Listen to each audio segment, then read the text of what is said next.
key to memory and learning is, of course, engagement. The trick, obviously, is how to do that. Two other things from Candel's work that are useful for our purposes. One being that the challenge really is not storage of information. For the most part, we all have limitless storage capacity. The key is the ability to retrieve information once we've stored it. The other thing that's important to understand from Candel's work is that memory is a subconsciously controlled function. And unless we understand the mechanisms that trigger those subconscious functions, we can't predictably impact how learning works on a repeatable basis. The founders of Amplifier worked with labs around the world and synthesized triggers in the memory process down to 25, and we have to date engineered 22 into the algorithms and capabilities of Amplifier. All of those drive increases in learner engagement and lead to the efficacy we've been able to demonstrate. But first, let me start with some examples of a few of our triggers. The first is known as priming, and I actually just demonstrated that by starting with a question. And Socrates obviously knew this. He didn't necessarily know the neurosynaptic reason why a question and answer format produces stronger learning results. He just knew that it worked. Well, similarly, Amplifier uses a question and answer mechanism, and importantly, not primarily as an assessment mechanism, primarily as a learning mechanism to help the learning process. Additionally, we use a trigger we call spacing, and I've also just demonstrated how that works.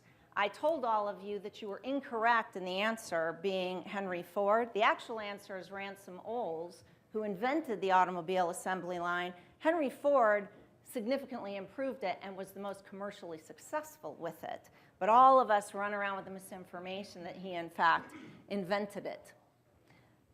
I'd like to demonstrate the next one by referring back to the opening keynote panel last night, which was chock full of great information, I thought. Does anybody remember the percentage of new college graduates with a 4-year degree that get a job within a year of graduation?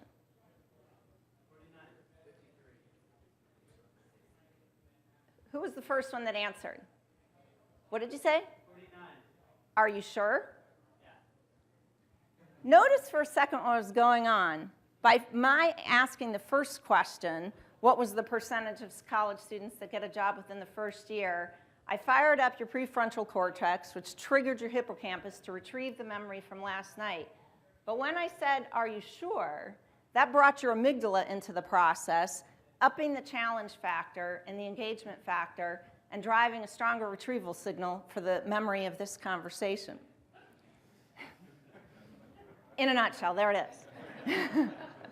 Amplifier also uses, as another trigger, the dopamine effect, which I'm sure you're all familiar with in games. But rather than a reliance on scoring and sexy graphics, we tap into the natural way in which dopamine occurs in the brain.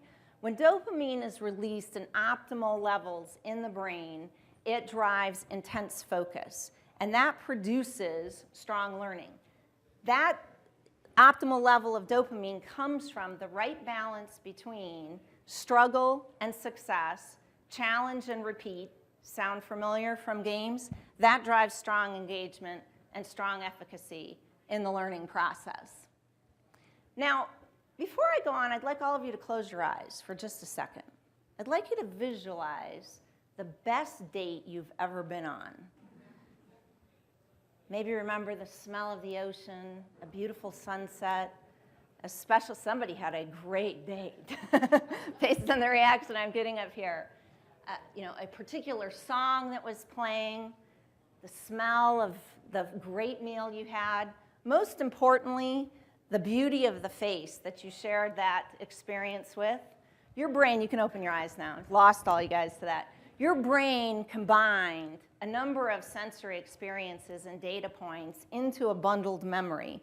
And of course, cues can be very important in the learning process, but they can be a crutch when used ineffectively.